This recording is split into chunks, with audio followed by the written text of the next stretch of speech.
Hello student, कैसे हैं आप लोग। आई होप सब कुछ अच्छा होगा। आप लोगों का बहुत मेरे पास कॉल आया, बहुत से सारे बच्चों ने कहा कि मैथ सर इंटर का एक क्लास दे दी जाए वन शॉट। तो मैंने कहा ठीक है। तो आज मैं लेके आया हूँ आपके लिए वन शॉट मैथ का, जो भी पूरा एक वीडियो में ही सारा कवर रहेगा। हो सकता है कि दोनों किताबें हो सकती हैं, हो जाएंगी, नहीं तो एक किताब तो पूरी मैं आपको कराने वाला हूँ। आज एक करा दूंगा, नेक्स्ट संडे दूसरी हो जाएगी, ठीक है ना। तो स्टार्ट करते हैं हम। बहुत ही एक जो मोटिवेशनल शायरी के साथ शुरू करते हैं हम लोग कि ठोकरें कहती हैं कि मारा जाएगा, लेकिन हौसले कहते हैं देख लिया जाएगा। तो ऐसा ही है कि किसी भी बच्चे काफ़ी डरे हुए हैं, कहते हैं कि क्या कि पास होऊंगा नहीं हो पाऊंगा। तो क्या है कि एक बार देख लेंगे हम लोग, जो भी है वीडियो शुरू होने से पहले ही क्या करेंगे कि लास्ट तक देख लेंगे। चलिए शुरू करते हैं वीडियो को एंड से, ठीक है। पहले हम लोग सिलेबस देखते हैं कि हमें क्या क्या पढ़ना है, ठीक है। पढ़ना क्या है उस सीरीज में सबसे पहले शुरू करते हैं कि पूरा पहली बुक से तुल्यता संबंध। तुल्यता संबंध में हम लोगों को पढ़ना है स्वतुल्य संबंध, स्वतुल्य संबंध, सम्मित संबंध, संक्रामक। हम लोगों ने पढ़ा है, पहले भी काफ़ी बार पढ़ चुके हैं कि अगर ये कोई भी संबंध सेट या स्वतुल्य संबंध भी होगा, सम्मित भी होगा, संक्रामक तीनों होंगे तो वो क्या हो जाएगा, तुल्यता संबंध हो जाएगा। अगर नहीं भी बनना है क्वेश्चन तो आप इतना भी लिख के आ जाएंगे ना एग्जाम में, तब भी नंबर मिल जाएगा आपको। ये याद रखेंगे, स्वतुल्य संबंध के लिए क्या होता है, for all A belongs to A, और जो भी ए और ए एलिमेंट रहेंगे वो बिलोंग्स टू करने चाहिए रियल नंबर के लिए। और सम्मित के लिए क्या होगा, ए वी, कोई दो एलिमेंट होंगे ए और बी, बिलोंग कर रहे होंगे आर से, और इसका उल्टा अपोजिट वी और ए बिलोंग्स टू करनी चाहिए ए आर से। और इस तो फिर क्या होगा कि ए और बी दोनों एलिमेंट ए की होनी चाहिए। इसी तरह तो वो जो भी सेट रहेगा वो सम्मित कहलाएगा। संक्रामक के लिए क्या कंडीशन है, कोई भी तीन एलिमेंट हैं वो ए से बिलोंग कर रहे हैं तो A comma B belongs to R है, B comma C belongs to R, मतलब दो ए और बी एक सेट से बिलोंग कर रहे हैं, बी और सी उसी से कर रहे हैं, तो क्या होना चाहिए कि तब ए और सी को भी आर से बिलोंग करना चाहिए। तब हम कह सकते हैं कि हमारा सेट संक्रामक होगा, ठीक है ना। तो और आगे हमें क्या पढ़ना, हाँ तो नहीं भी आता है ना तो ये चीज़ इतना लिख के आ जाओगे तब भी नंबर पा जाओगे अच्छे से एग्जाम में, ठीक है ना। तो आब्यू में क्या करना है, अगली सीरीज में आब्यू में पढ़ना है हम लोगों को। आब्यू के गुणधर्म होते हैं कुछ, है ना, गुणधर्म से क्वेश्चन बनता है, और इसमें तो लॉन्ग क्वेश्चन बनता है। आब्यू विधि से जो रैखिक समीकरण एक्स वाई जेड के तीन अचर पदों के मान दिए रहते हैं उनको निकालना रहता है, उसको बहुत हम अच्छे तरीके से यहाँ जानेंगे। और आगे हमें क्या पढ़ना है वो भी आगे देखते हैं क्या क्या पढ़ना है हमें। आगे देखो हमें क्या पढ़ना है कि साढ़े में ये रहता है, क्वेश्चन बना रहता है कि बिंदु सर्रेखी हैं, कब हैं, कैसे हैं। जैसे तीन बिंदु दिए होंगे उनको सर्रेखी दिखाना हो तो क्या है, त्रिभुज का क्षेत्रफल 0 दिखा देना है। फिर उसके लिए त्रिभुज का क्षेत्रफल हमें पता होना चाहिए। जैसे x1 y1 x2 y2 और x3 y3, त्रिभुज के तीन निर्देशांक, त्रिभुज के तीन सीरीज दिए हुए हो तो उनका त्रिभुज का क्षेत्रफल क्या हो जाएगा हमारा 1/2 मैट्रिक्स में डिटरमिनेंट में x1 y1 और x2 y2 सीधा सीधा लिखेंगे, x1 y1 x2 y2 और x3 y3। क्या करेंगे 1 1 1 अपना लिख देंगे, जैसे वो मैट्रिक्स डिटरमिनेंट को सॉल्व करते हैं साइड को उस तरह से सॉल्व कर देंगे, हमारा आंसर आ जाएगा। और आगे संतत और अवकलनीयता में पढ़ना है ना, कंटिन्यूटी एंड डिफरेंशिएबिलिटी में। यदि दिया हुआ फलन f ऑफ x किसी दिए हुए x बराबर c पर संतत है तो k का इस तरह का क्वेश्चन बनता है ना कि k का मान ज्ञात करना है कि फलन संतत है। उसके लिए हमें क्या करना था, लिमिट LHL RHL निकलवाते थे ना, वो वाले क्वेश्चन मैंने कराए हुए हैं काफी। आगे भी इसका क्वेश्चन आएंगे तो आप आसानी से समझ जाओगे। वैसे लघुगणकीय फलन ये वाले इनका डिफरेंशिएशन कैसे रहता था जी एक्स की पावर एक्स, कुछ ऐसा फंक्शन रहेगा कि एक्स की पावर एक्स में रहेगा ना, ऊपर भी उसके पावर में भी, तो उसमें क्या रहता है कि उन फंक्शनों में हमें लॉग लेना रहता है, ये है ना। तो वैसे कि या एग्जाम्पल भी दिया है कि y बराबर एक्स की पावर एक्स में है, तो क्या करेंगे हम यहाँ पर लॉग लेंगे, लॉग दोनों बच्चों में लॉग ले लेंगे, लॉग y बराबर लॉग एक्स की पावर एक्स हो जाएगा।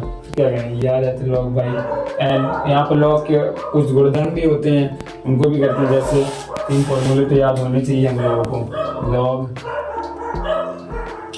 m अपॉन n, क्या लिख सकते हैं इसको, log m minus log n, log m into n को हम लिख सकते हैं log m plus log n, और लॉग m की पावर n को हम लिख सकते हैं log m plus log n, नहीं आगे आता है sorry, log n log m, क्या आता है n लॉग m। ठीक है, ये 3 फॉर्मूले पे कुछ याद रखने हैं आप लोगों को।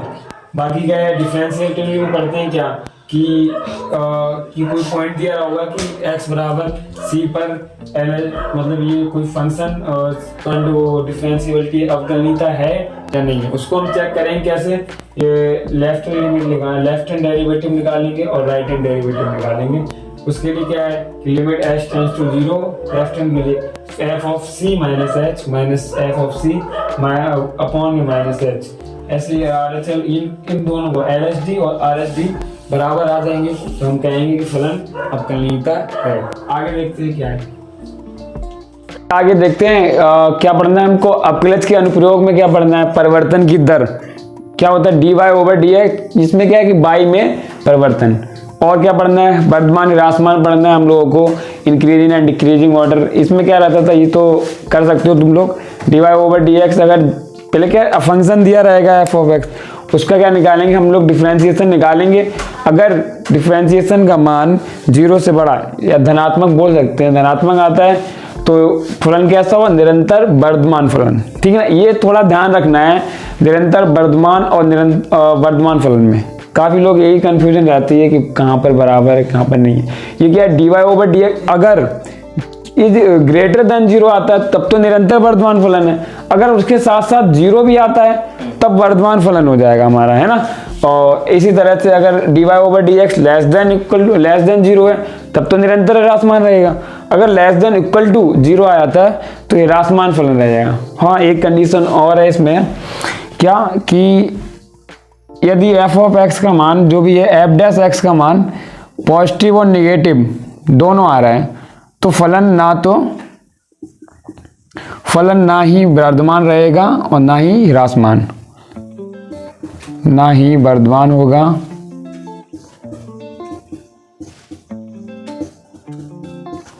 और ना ही ह्रासमान।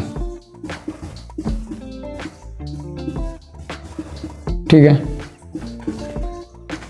आगे चलते हैं। मुझे लगता है ये लोग तो तुम लोग कर लोगे, है ना, केवल डिफरेंशिएशन करना रहता है। और क्या पढ़ना है हम लोगों को, यहाँ से क्वेश्चन बनता है हर बार, अभी क्वेश्चन करेंगे ना, अभी तुम लोग लग रहा हो पता नहीं क्या क्या स्टेप लिख दी वगैरह वगैरह, अभी क्वेश्चन करेंगे ना तो सब क्लियर हो जाएगा। क्या f ऑफ x कोई फलन दिया रहेगा, इसका उच्चतम और निम्नतम मान पूछता है ना, प्रथम कोटि की अपकलन विधि है, इधर इसको क्या करना है, एक ही बार अपकलन करना रहेगा, इधर क्या रहेगा कि इसको 2 बार अपकलन करना है, द्वितीय कोटि की अपकलन, उससे निकालेंगे उच्चतम और निम्नतम, मैक्सिमम और मिनिमम वैल्यूज निकालनी रहेंगी, है ना। अभी क्वेश्चन करेंगे तो सॉल्व हो जाएगा, स्टेप ये रही। चलिए तो क्वेश्चन की शुरुआत करते हैं हम लोग। चले हम लोग कुछ पिछले साल आए हुए कुछ क्वेश्चनों को करते हैं, ऑब्जेक्टिव क्वेश्चन करते हैं, पहले शुरुआत करते हैं, फिर धीरे धीरे क्या 2 नंबर में, 4 नंबर में, 5 नंबर में, है ना, और जो भी लॉन्ग रहता है वो भी क्वेश्चन करेंगे सारे, धीरे धीरे से करते हैं। शुरुआत करते हैं इस क्वेश्चन से, ये आया हुआ है पिछले पहले एग्जाम में, है ना। तो ये क्वेश्चन है कि कॉस थीटा मैट्रिक्स में दिया हुआ है, cos theta minus sine theta cos theta plus sine theta, और दूसरी मैट्रिक्स में दिया है। इसको कैसे सॉल्व करेंगे, प्रॉपर्टी लगाते हैं सारी की, देखो क्या करते हैं, ये क्या cos theta into cos theta के अंदर गुणा कर देते हैं, ठीक है ना, मल्टीप्लाई कर देते हैं, तो क्या आ जाएगा हमारा कॉस स्क्वायर थीटा माइनस का हो जाएगा ये sine theta into cos theta, ठीक है।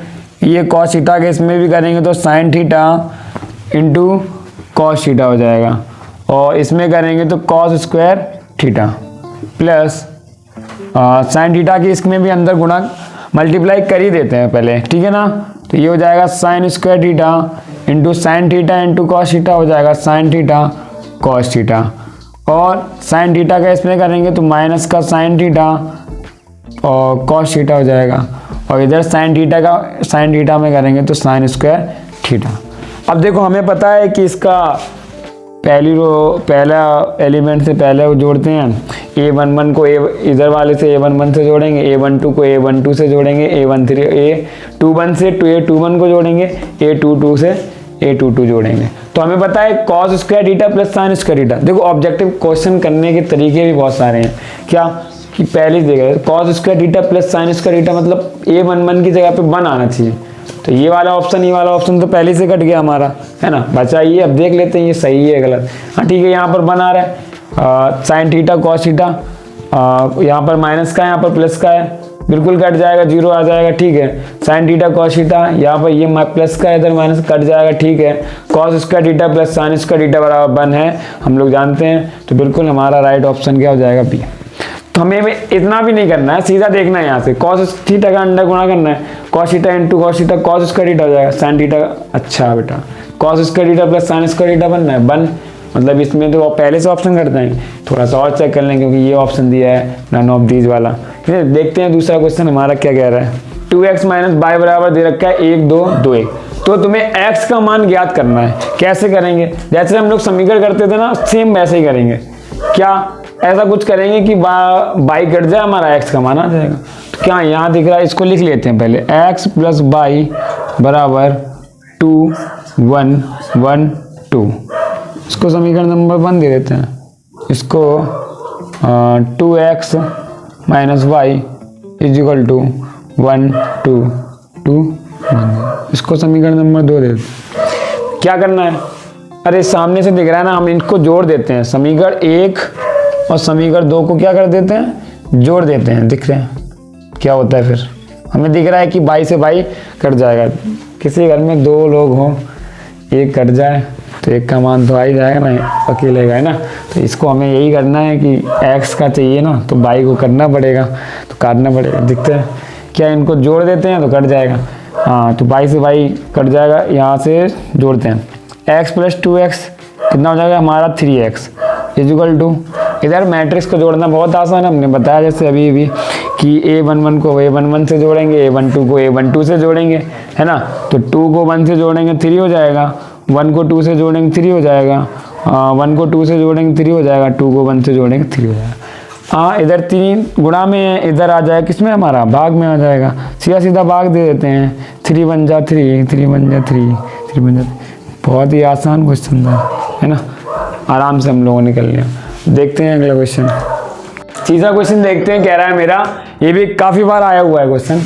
अच्छा क्वेश्चन ऐसा बन भी सकता है, यदि बिंदु A m -1 B 2 1 तथा C 4 5 सररेखी हो तो m का मान होगा। हमें m का मान निकालना है, और बिंदु कैसे हो, सररेखी।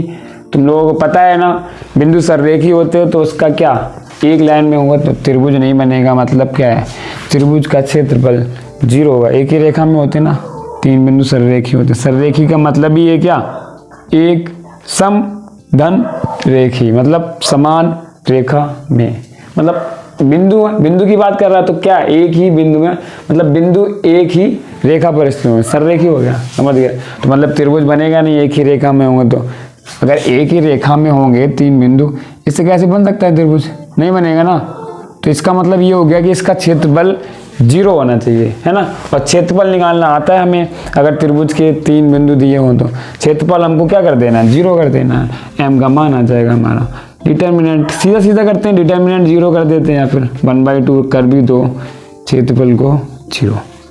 यहाँ m -1 2 1 4 5, हमने बताया इधर क्या कर देते हैं, 1 1 1 लिख देते हैं। बस इसको सिंपली सॉल्व कर देना है, इसको भी हटा देते हैं, ये 1/2 इधर आके 0 हो जाएगा ना। बस इसको सॉल्व करना है हमें, m आ जाएगा यहाँ हमें पता है इसको सॉल्व करना आता है ना सबको, एक बार नहीं आता तो देख लेते हैं। a1 को इसको छुपा लेते हैं, इसको छुपा लेते हैं। 1 का गुणा करेंगे 1 में तो 1 1 जा 1 माइनस 5 का गुणा करेंगे 1 में 5 1 जा 5। अब यहाँ माइनस होता है a12, इसको भी बता रखा है मैंने, है ना, जो पढ़ा है वो उसको पता होगा कि a12 है ना, तो ये माइनस आता है। अब ये -1 ऑलरेडी है तो यहाँ माइनस माइनस प्लस का 1 कर देते हैं। अब इसको छुपाएंगे, इसको छुपाएंगे, 2 बन जा, इसका 2 का गुणा करेंगे 1 में 2 बन जा 2 माइनस 4 बन जा 4। ठीक है, अब इधर a13 को लेते हैं तो ये प्लस का ही आएगा, ठीक है ना, तो ये छुपा लेंगे, ये छुपा लेंगे, इसका गुणा इसमें तो 2 बन जा 2 बन जाए 10 माइनस 4 बन जा 4। ठीक है, अब देखते हैं क्या इसको सबको क्या करना है, हमें 0 करना है। तो देखो यहाँ बचेगा माइनस का 4m, यहाँ बचेगा हमारा 2 से 4 घटाएंगे तो बचेगा माइनस का 2, और 10 से 4 घटाएंगे तो बचेगा हमारा 6 बराबर 0। तो माइनस का 4m और यहाँ प्लस का बचेगा 4 इक्वल टू 0। कुछ दिख रहा है हमें, 4m उधर ले जाते हैं तो 4 इक्वल टू 4, हम 4 से 4 काट देते हैं, m इक्वल टू क्या आ गया मेरा, बहुत ही आसान तरीके से हम m इक्वल टू 1। चलिए देखते हैं कि क्वेश्चन ज़्यादा हार्ड नहीं आएगा, ऐसे बन जाएगा हमारा। अच्छे से थोड़ा बस प्रैक्टिस करने की ज़रूरत है आप लोगों को, करते रहिए घर पे। देखते हैं नेक्स्ट क्वेश्चन हमारा क्या करता है। हाँ भाई, चौथा क्वेश्चन कह रहा है हमारा, वाह क्वेश्चन देख के ही, अरे ये तो मेरे सिलेबस का ही नहीं है, बच्चे डर ही जाएंगे। साइन इनवर्स एक्स का कॉस इनवर्स एक्स के सापेक्ष अवकलन गुणांक याद कीजिए। अरे हमने तो अभी तक क्या किया, एक्स के सापेक्ष ही अवकलन किया, ये तो कॉस इनवर्स एक्स के सापेक्ष अवकलन गुणांक आ गया। ऐसा क्वेश्चन देखेंगे तो डर जाएंगे, क्या ये तो हमारा सिलेबस का है। देखते हैं हम लोग, अगर आ भी जाए ऐसा क्वेश्चन तो कैसे करेंगे। चलिए देखते हैं भाई, बहुत ही आसान तरीके से करेंगे इसको। ये है साइन इनवर्स एक्स, कुछ नहीं करना है, साइन इनवर्स एक्स को मान लेते हैं, चलो इसको मान लेते हैं p बराबर साइन इनवर्स, एक को मान लेते हैं हम q बराबर कॉस इनवर्स x। हमें पता होना चाहिए हमें क्या चाहिए, हमें चाहिए साइन इनवर्स x का अवकलन किसके सापेक्ष में, x के नहीं, कॉस इनवर्स x के सापेक्ष में, ये चाहिए d/dx में ना। यहाँ से देखना चाहो ये बोल सकते हो dp/dq, ठीक है, ये निकालना है हमको। ठीक है, ये हमारे सिलेबस का ही क्वेश्चन है ना। जैसे हम लोग वो करते हैं ना क्वेश्चन डबल वाला, dy/dx निकालना है तो t में फंक्शन दे दिया रहते हैं ना क्वेश्चन, वो वाले उस टाइप का है। चलिए देखें, करते हैं इसका x के सापेक्ष अवकलन, जैसे हम लोग करते आते हैं x के सापेक्ष अवकलन वैसे करते हैं। Differentiation with respect to x, ठीक क्या हो जाएगा, dp/dx equal to sine inverse x का तो याद ही होगा 1/√1 माइनस x²। ठीक है, हो गया, और तो कुछ होना नहीं। इसका भी करते हैं differentiation with respect to x, dq/dx equal to minus का 1/√1 माइनस x²। ठीक है, अब हमें निकालना है क्या, dp/dq। अच्छा, हम इसको ऐसे लिख सकते हैं dp/dx अपॉन में dq/dx, dx से dx कट जाएगा, यही आ रहा है सेम नहीं, तो बस इनका वैल्यू मान रख देते हैं। dp/dx का आया 1/√1 माइनस x² अपॉन में माइनस का 1/√1 माइनस x²। ये हर से हर कट जाएगा, क्या बचेगा, dp/dq हमारा बचेगा माइनस का 1। यही हमारा बहुत ही आसान क्वेश्चन था, कर आते हैं, डर जाते हैं, बस देखने में लगते हैं कठिन, वो आसानी से आते हैं। हो गया, अब ये क्वेश्चन आ भी जाए तब भी हम लोग कर लेंगे, है ना। ठीक है, अगला क्वेश्चन देखते हैं क्या कह रहा है। चलिए 5वां क्वेश्चन देखते हैं क्या कह रहे हैं हम लोगों से। k का मान ज्ञात कीजिए ताकि फलन, अच्छा ये f(x) फलन दिया हुआ है, परिभाषित है, इस द्वारा परिभाषित है, फलन x बराबर 2 पर संतत है। ठीक है, ऐसा क्वेश्चन आता है 2 नंबर में आ जाएगा तुम्हारा, है ना। बहुत ही आसान होते हैं क्वेश्चन, करते हैं देखिए। चलिए इसको करते हैं हम, कैसे करेंगे। अच्छा, हम लोगों को दे रखा है कि ये फलन x बराबर 2 पर संतत है, तो हमें k का मान याद करना है। हम लोगों को पता है कि अगर जो भी फलन किसी भी जिस पर संतत होता है तो उसके LHL और RHL बराबर होते हैं। ये दिया है फलन हमको, ठीक है। तो हमें दिया क्या है कि x बराबर 2 पर फलन संतत है। ये गिवन है हमें कि x बराबर 2 पर फलन संतत है। अब संतत है तो इसके कंडीशन भी फॉलो करेगा ना। तो कंडीशन फॉलो क्या है कि इसका मतलब f(2) बराबर होगा LHL के और बराबर होना चाहिए RHL के। हम लोगों को क्या चाहिए, हम लोगों को ये नहीं दिखाना कि संतत है फलन, हम लोगों को k का मान चाहिए। यहाँ से कैसे भी करके k का मान निकालिए। हमें ये दे रखा है कि f(2) पर फलन ये संतत है, ठीक है। तो हम लोग देखते हैं कि हमें तो k का मान चाहिए। f(2) क्या रहेगा, मतलब f(2) का मतलब ये कि x बराबर 2 पर f(2) कैसे आएगा, x की जगह पे अगर जब हम 2 रखेंगे तो x बराबर 2 पर फलन ये कहाँ जाएगा, देखेंगे तो हमारा यहाँ पर बराबर लगा हुआ है तो इस वाले में चला जाएगा। तो हम ये लिख देंगे f(x) बराबर kx², और x की जगह हमें क्या रखना है, 2 नहीं, तो f(2) k ये हो जाएगा 2 का स्क्वायर। तो ये आ जाएगा f(2) = 4k, ठीक है। अब LHL देखते हैं क्या आ रही है हमारी LHL के लिए हमें पता है कि लिमिट x टेंड्स टू 2 से थोड़ा सा कम जाते हैं। ये लिमिट फर्स्ट ईयर में पढ़ी हो कि आप लोगों ने, नहीं पढ़ी तो मैं देखता हूँ कभी पढ़ाना हुआ तो डाल ही दूंगा लिमिट, ठीक है। x टेंड्स टू 2 तो क्या रहेगा, 2 से कम f(x) पे क्या आ रहा है कि अब हम यहाँ देखेंगे इसका क्या होना चाहिए, ये होता है लेस देन मतलब 2 से कम, ये ग्रेटर देन 2 से ज़्यादा, ठीक है। तो 2 से कम हमारा काम हो जाएगा इसी वाले में। तो यहाँ से तो हमारा लग रहा है कि कुछ निकलने वाला है नहीं, तो यही आ जाएगा घूम फिर के kx² आ गया। अब 2 रखेंगे जब लिमिट लगाएंगे यहाँ पर तो k × 2 का स्क्वायर आ जाएगा, मतलब फिर तो वही आ गया। 4k बराबर 4k करने से क्या फ़ायदा, कुछ नहीं मिलेगा नहीं। अब देखते हैं RHL क्या कह रहा है हमारा। RHL में देखते हैं क्या, limit x tends to 2 plus f(x) क्या हो जाएगा, देखो 2 प्लस मतलब 2 से थोड़ा सा ज़्यादा, थोड़ा सी क्यों, थोड़ा सा हो चाहे थोड़ा, बिल्कुल जरा सा हो, है ना, वो कहाँ पहुँच जाएगा 2 से ज़्यादा इस वाले में। तो ये आ जाएगा limit x tends to 2 plus 2 से थोड़ा सा ज़्यादा हुआ 3 में आ गया, 3 आ जाएगा यहाँ पर। हाँ, यहाँ से मिल जाएगा हमें क्या है। अब चाहो तो इसके बराबर ये कर दो, इसके बराबर, ये सारे आपस में बराबर होना चाहिए। क्यों, हमें दिया रखा है ना कि f(2) बराबर होना चाहिए, तो 4k बराबर 3 होना चाहिए। मतलब एक कोई सा एक ले लेते हैं, 4k बराबर 3, तो k बराबर हमारा क्या आ जाएगा 3/4, यही हमारा आंसर हो जाएगा। बहुत ही आसान तरीके से हम लोगों ने कर लिया। लगता है डर, लेकिन कर ले जाओगे, थोड़ी सी प्रैक्टिस चाहिए बस, थोड़ा सा। एक बार क्या है, अगर नहीं समझ में आया तो एक बार दोबारा वीडियो देखें इसको, है ना। चलिए अगला क्वेश्चन देखते हैं क्या कह रहे हैं हमारा। चलिए देखते हैं ये हमारा छठा क्वेश्चन क्या कह रहे हैं कि log x की पावर cos x का x के सापेक्ष अवकलन करना। अब हमारा सादा वाला आ गया, नहीं, इसको करते हैं बहुत आसानी से। अच्छा हाँ, ये हमने बताया था स्टार्टिंग में तुम लोगों को कैसे, अगर x की पावर x में फंक्शन x की पावर x में कुछ ऐसा दिया रहेगा या गुणन में दिया हुआ रहेगा काफ़ी टाइम में कि x × x × x नहीं, x - 1 x - 2 × x - 4 इस तरह से दिया रहेगा।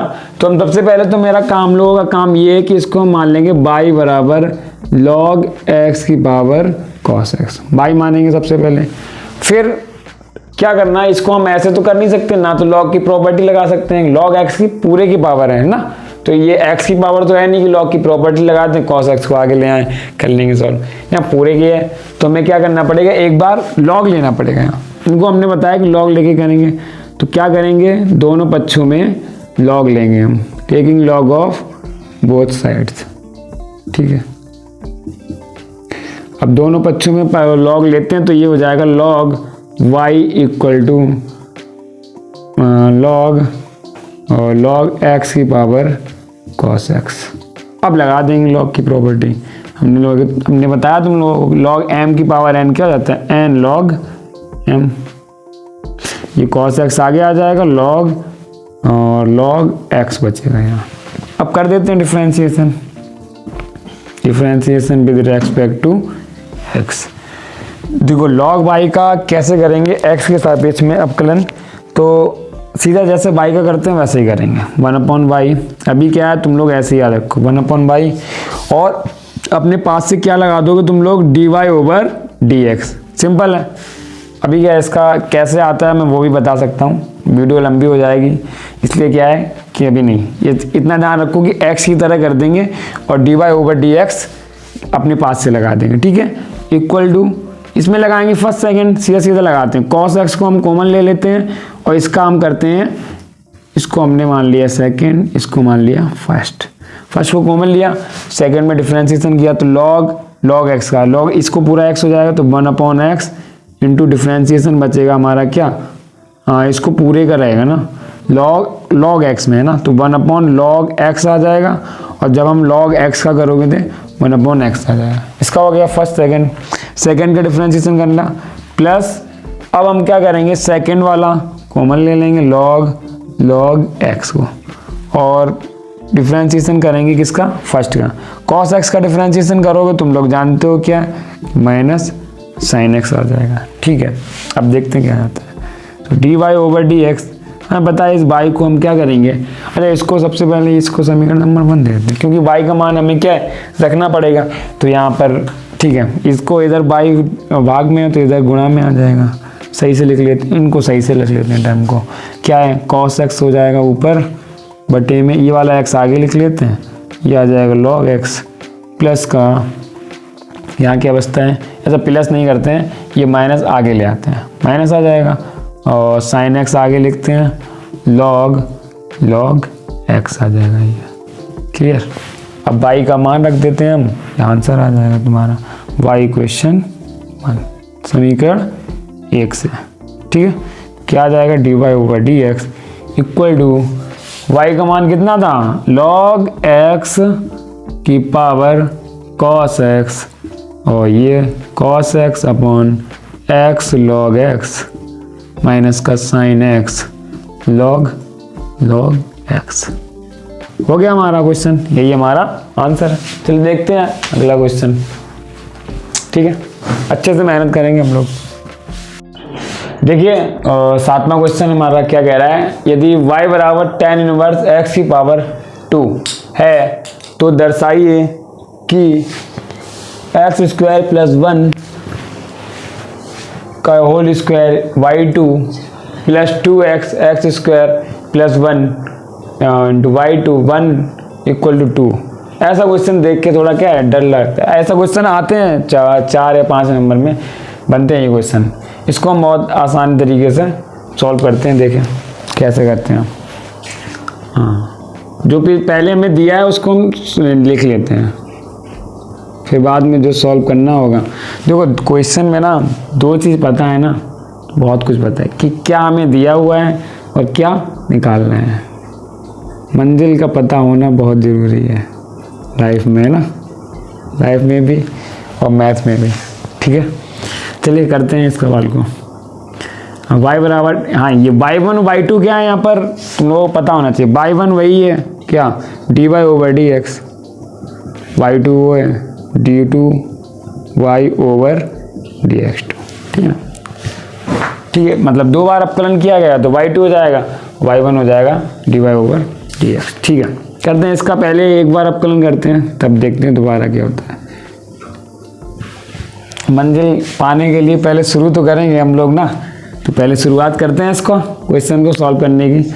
क्या y बराबर tan इनवर्स x का होल स्क्वायर, इसका हम करेंगे डिफरेंशिएशन, तो dy/dx इक्वल टू हो जाए।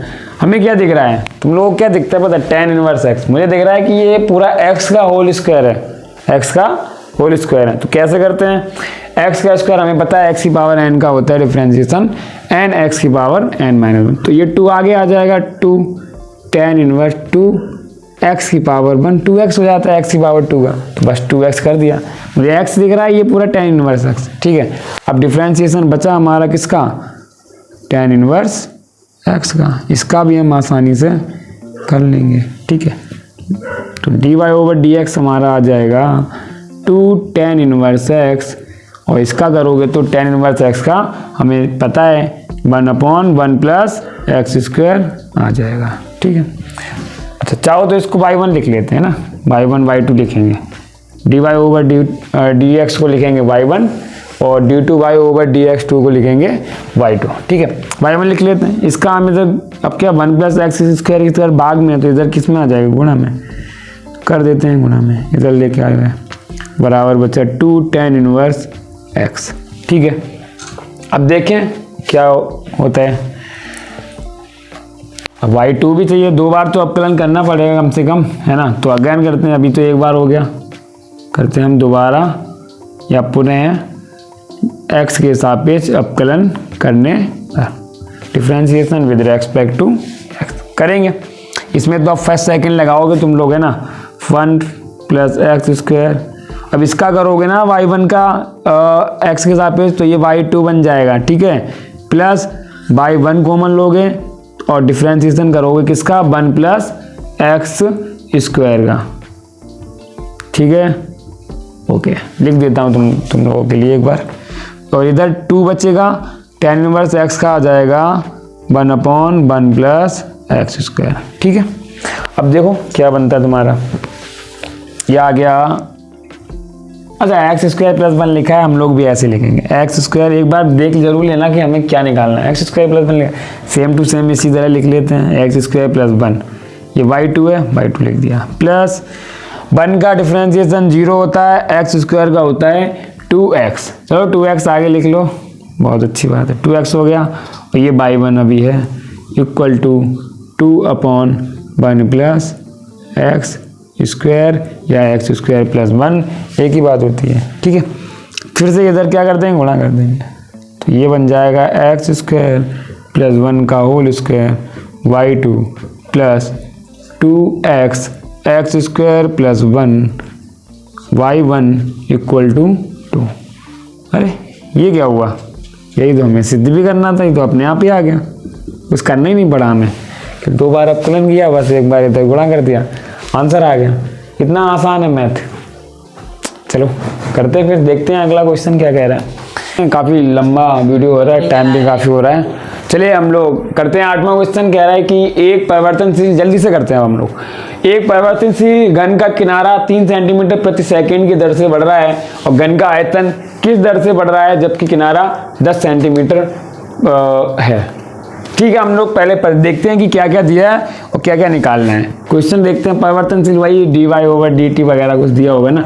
किसी भी चीज का परिवर्तन कब होता है, हम लोगों को पता है कि समय के अनुसार ही होता है ना, जैसे हम भी हो सकता है आगे वाले टाइम में क्या आप लोग समझ जाओगे, ठीक है ना, ज़्यादा नहीं बताते हैं। एक परिवर्तनशील घन का किनारा 3 सेंटीमीटर, किनारा मतलब घन, जानते हो तुम लोग, घन वर्ग से बनता है 3D आकृति में, ये नहीं बनाते हैं, जरूरत नहीं है। ए तो डी, अच्छा प्रति सेकंड दिया एस, ये यहाँ से पता चलेगा किनारा नहीं है ये, तुम लोग सोचो कि ये किनारा दिया है, साइड दी है तो ए दिया है, बटे में भी दिया है, यहाँ से भी पहचान सकते हो सेंटीमीटर प्रति सेकंड, तो मतलब D A over D T दिया है 3 सेंटीमीटर प्रति सेकंड। यहाँ से मात्रक देखोगे, ये क्वेश्चन मात्रक से हो जाएंगे ऐसे क्वेश्चन, ध्यान देना है बहुत अच्छे से, कि दर से बढ़ रहा है, घन का आयतन किस दर से बढ़ रहा है जबकि किनारा, अच्छा क्या पूछा हमसे, घन का आयतन किस दर से बढ़ रहा है, मतलब आयतन मान लेते हैं v, किस दर से बढ़ रहा है, समय के सापेक्ष बढ़ेगा, बिल्कुल बढ़ेगा। dv ओवर dt पूछेगा, ये dv ओवर dt पूछा है तुम लोगों से, जबकि घन का किनारा क्या हो, किनारा 10 सेंटीमीटर होगा, तब हमसे पूछा है dv ओवर dt। देखते हैं कैसे करते हैं। सबसे पहले हमें पता होना चाहिए घन का आयतन क्या होता है। हम लोग लिखे हैं, पता होगा तुम लोगों को घन का आयतन, पढ़ते आए हो तुम लोग 10 से 9 से, है ना। तो घन का आयतन होता है V बराबर भुजा क्यूब। भुजा हमने यहाँ पर ये ली है तो क्या हो जाएगा A क्यूब, ठीक है, A क्यूब हो गया। V बराबर, हाँ, तो इसका टी के सापेक्ष अवकलन करते हैं, क्योंकि हमें टी का तभी आ सकती है dv ओवर dt जब इसका हम करेंगे टी के सापेक्ष अवकलन करते हैं। तो differentiation with respect to T, तो ये आ जाएगा dv over dt equal to, फिर से वही y वाला कॉन्सेप्ट लगाएंगे जैसे अभी बताया था, सेम इसको x की तरह ही करेंगे a क्यूब, तो ये आ जाएगा 3a स्क्वायर, और लेकिन वहाँ जोड़ते थे dy ओवर dx, यहाँ जोड़ेंगे, यहाँ पर y की जगह a है तो dA ओवर, और x की जगह t है तो dA ओवर dt अपने पास से जोड़ देंगे। अब देखो ये हमें चाहिए, इन सब का मान दिया है हमें, देखो dB ओवर dt हमें a बराबर 10 पे दिया है, जबकि किनारा कितना हो 10 सेंटीमीटर, a बराबर 10 पे निकालना है, 3 गुणा 10 की घात 2 हो जाएगा, और dA ओवर dt भी दिया हमारा 3, ठीक है। तो देखो 10 का 100 हो जाएगा, 3 दूर का 9, 900। मात्रक जरूर लिखना है, आयतन का मात्रक होता है सेंटीमीटर क्यूब पर सेकेंड। कितना आसान तरीका, लैंग्वेज में लग रहा है कि कितना कठिन हमसे नहीं होगा, लेकिन कर ले जाओगे तुम लोग, अच्छे से मेहनत करो। चलिए अगला क्वेश्चन देखते हैं जल्दी से, अब थोड़ा वीडियो ज़्यादा लंबी हो रही है ना। चलिए शुरू करते हैं, आज का अंतिम सवाल करते हैं, क्योंकि बहुत ज़्यादा बड़ी हो रही है वीडियो, टाइम भी काफ़ी हो रहा है। अंतराल 0,3 पर ये एफ ऑफ एक फंक्शन दिया है, लिख लेते हैं जो भी दिया है उसको लिख लेते हैं, F of X equal to 3x की पावर 4 माइनस 8x की घात 3 प्लस 12x की घात 2 माइनस 48x प्लस का 25 के उच्चतम और निम्नतम मान को याद करना है। उच्चतम और निम्नतम, ये आता है क्वेश्चन, प्रोसेस समझ लें अच्छे से और करके आना है क्वेश्चन, ठीक है ना। चलिए देखते हैं, करते हैं क्वेश्चन। सबसे पहले क्या करना रहता है हमको, इनका देखो 4 चीज़ें होती हैं, निरपेक्ष, उच्चतम, निम्नतम। निम्नतम और उच्चतम निकालने के लिए स्थानीय निम्नतम, स्थानीय उच्चतम, निरपेक्ष उच्चतम और निरपेक्ष निम्नतम, है ना। इन 2 बिंदुओं पर निकालेंगे और 2 स्थानीय के लिए 2 उन पर निकालेंगे। इन सब में निरपेक्ष और स्थानीय उच्चतम निम्नतम में जो भी सबसे बड़ा होगा वो उच्चतम हो जाएगा, और जो भी सबसे छोटा होगा वो निम्नतम हो जाएगा। चलिए करते हैं शुरू। एफ डैश एक्स निकालते पहले, तो क्या 4 ये आ जाएगा, डिफ्रेंशिएशन करते हैं सीधा, तो 4 3 12 एक्स की घात 3 हो जाएगा, माइनस 8 3 24 एक्स की घात 2 हो जाएगा, प्लस 12 दूना 24 एक्स हो जाएगा, ये माइनस का 48 एक्स का हो जाएगा 1 और 25 का हो जाएगा 0, ठीक है। एफ डैश एक्स यहाँ देखते हैं क्या हो जाता है, 12 कॉमन ले लेते हैं, सबसे 12 कॉमन दिख रहा है, एक्स की घात 3 माइनस 12 दूना 24 एक्स स्क्वायर प्लस 12 दूना 24 2x माइनस 12 चौकू 48, ये बचेगा माइनस का 4, ठीक है। देखते हैं क्या हो रहा है, गुणनखंड हो जाएंगे इसके, 12 ऐसे लिखते हैं, यहाँ से बोल सकते हैं एक्स स्क्वायर कॉमन ले सकते हैं यहाँ से, तो बड़ा ब्रैकेट करते हैं, यहाँ बचेगा x माइनस 2 प्लस का 2x माइनस 2, ठीक। F dash X equal to आ जाएगा 12, यहाँ बचेगा x माइनस का 2 एक्स स्क्वायर प्लस का 2, ठीक है, ठीक। अब क्या करते थे, इसको हम 0 के बराबर, एफ डैश एक्स को अगली स्टेप थी, एफ डैश एक्स को वहाँ लिखी थी ना, पहले देखना जाके जब स्टार्टिंग में लिखाया जो वीडियो, स्टेप सारे लिखे हुए हैं। एफ डैश एक्स को 0 करेंगे तो क्या हो जाएगा हमारा, इन सबको 0 करेंगे, 12 तो 0 हो जाएगा, 12 इक्वल टू 0 कुछ मिलेगा नहीं, यहाँ से मिल सकता है x माइनस 2 इक्वल टू 0, तो x इक्वल टू 2, x का एक मान ही आ गया, एक्स स्क्वायर प्लस 2 बराबर 0 करते हैं, तो एक्स स्क्वायर बराबर माइनस 2, ऐसा तो पॉसिबल ही नहीं है कि किसी का वर्ग निगेटिव आ जाए, तो ये तो बात गलत हो गई ना, इम्पॉसिबल है ना। एल है। ठीक है, ये तो असंभव मान हो गया, -2 किसी का भी वर्ग नहीं हो सकता ना। तो x बराबर 2 हो गया। एक एफ डबल डैश एक्स यहाँ निकालने की जरूरत नहीं, क्योंकि हमें उच्चतम निम्नतम दोनों निकालना है ना। एक पॉइंट हमें मिल गया x बराबर 2, एक मिल गया 0, एक 3 दिया हुआ है, ये क्लोज इंटरवल है। ये चलिए करते हैं 1 0 3, इन सब पे देखते हैं। इसको समीकरण नंबर 1 दे देते हैं। ठीक,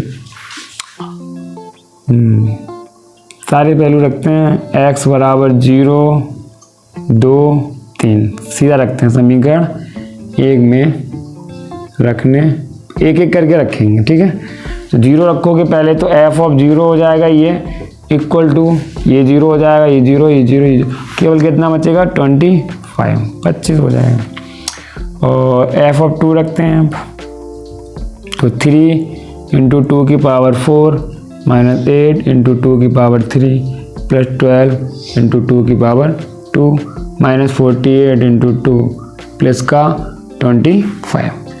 हाँ, 2 की पावर 4 हो जाएगा 16 3 48 माइनस 2 8 8 64। ठीक है, अब 2 दूना 4 12 चुकू 48 माइनस 48 दूना 56 हो जाएगा, 48 दूना हो जाएगा तुम्हारा 8 दूना 16 और 1 हासिल, आप 4 दूना 8 और 1 9 प्लस का हो जाएगा 25। हाँ, ये चाहो तो 48 48 96 होगा, ये कट जाएगा नहीं। और माइनस 64 से जब घटाओगे तुम 25 तो माइनस का बचेगा कुछ, घटा लेते हैं। माइनस 4 से कट जाएगा 9 और 5 से 2 3 माइनस का 39। ठीक है ना, f ऑफ 2 आ गया तुम्हारा माइनस 39, f ऑफ 0 आया 25, f ऑफ 3 और निकाल लेते हैं, ये इधर निकाल लेते हैं। f ऑफ 3 क्या आ जाएगा तुम्हारा, निकालते हैं 3 इंटू 3 की पावर 4 माइनस 8 इंटू 3 की पावर 3 प्लस 12 3 की पावर 2 माइनस 48 3 की पावर 2 नहीं 3 प्लस का 25।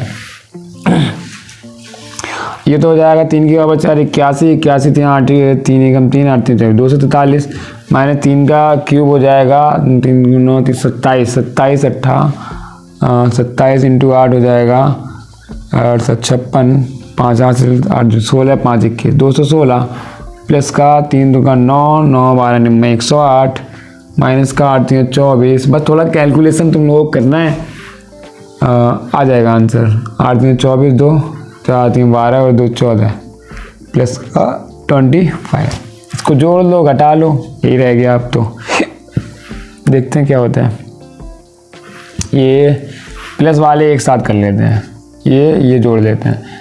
8 3 11 और ये वाला भी 8 3 11 5 16 एक हासिल 4 1 5 5 5 और 2 7 2 और 1 3 माइनस वाले एक साथ जोड़ देते हैं। 6 4 10 1 1 1 2 और 4 6 2 और 1 3 घटाओगे तो कितना बचेगा 376 से 16 है ना। ठीक है, f ऑफ 3 भी आ गया। अच्छा, अब तुम लोग देखोगे क्या, तुम्हें चाहिए उच्चतम मान और निम्नतम मान, है ना। f ऑफ 0 निकाला 25 आया, f ऑफ 2 निकाला माइनस 39 आया। ठीक है, f ऑफ 16। अब तो तुम कम हो ज़्यादा तो बता ही सकते हो। अतः उच्चतम मान तुम्हारा जो भी इन सब में सबसे ज़्यादा होगा वो तुम्हारा उच्चतम मान होगा। 25 दिख रहा है, 16 कम है, ये तो और बहुत ही ज़्यादा कम है। तो उच्चतम मान तो तुम्हारा हो जाएगा कितना 25। किस पर लिखना चाहो तो वो भी लिख दो 0 पर, x बराबर 0 पर। और निम्नतम मान तुमसे पूछा है तो निम्नतम मान हो जाएगा तुम्हारा माइनस का 39। ठीक है ना, यही तुम्हारा आंसर हो गया। ऐसे क्वेश्चन करोगे तो बन जाएगा, है ना। चलिए, टाइम ज़्यादा हो रहा है, कुछ हो गया ना। तुम लोगों को क्या है कि इतना कुछ देने के लिए टाइम अभी क्या हो रहा है 2:45 बज रहा है कि 2:45 शायद 3 बजने वाला है, रात के 3 बजने वाले हैं। और कुछ बच्चों ने भी तुम साथ दिया है हमारा, यहाँ पर आए हुए हैं 2-3 बच्चे रुके हुए हैं कि इनका क्या सर का मैराथन क्लास अच्छे से बन जाए, इन लोगों का धन्यवाद बोलना चाहूँगा। हाँ दिखाओ, टाइम दिखाते हैं क्या बज रहा है। ये 2:35 बज रहा है, देख सकते हैं। ये अपना ही स्टूडेंट है। आप लोग सपोर्ट करते रहिए कि एक वीडियो बनाने में काफ़ी मेहनत लगती है। टाइम देख ही लिया है आपने कि रात के 3 बज रहा है, और कल संडे है इसलिए हम लोग भी बना दिया।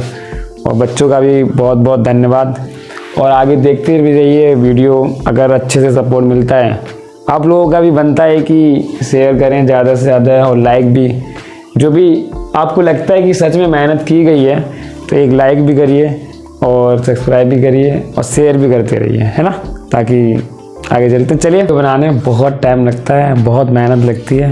आप लोगों को एक बार जब ट्राई करेंगे ना, जब यहाँ पर आएंगे खुद पता चलती है। और इन लोग बच्चों का भी बहुत बहुत धन्यवाद कहना चाहूँगा। क्या है कि इन लोग भी अभी इतना रात का 3 बजने वाला है, ये लोग मेरे साथ लगे हुए हैं। जैसे ये 10th का बच्चा है, कुछ आगे इससे ही मिल सकता है। ये देख रहे हो अभी तक रात में भी जागा हुआ है, पढ़ाई अच्छे से कर रहा है ना, चल रही ना, चल बढ़िया है। और ये अभी भी रात में जागा हुआ तुम लोगों के लिए, इंटर के लिए अभी से। ये मुझे पता है कि आगे जाएगा काफ़ी बच्चा, वैसे भी ठीक ही है पढ़ने में। तुम लोग भी क्या है कि तुम लोगों का भी बनता है कि आगे क्या शेयर करते रहें और चैनल को लाइक करते रहें। चलिए, धन्यवाद।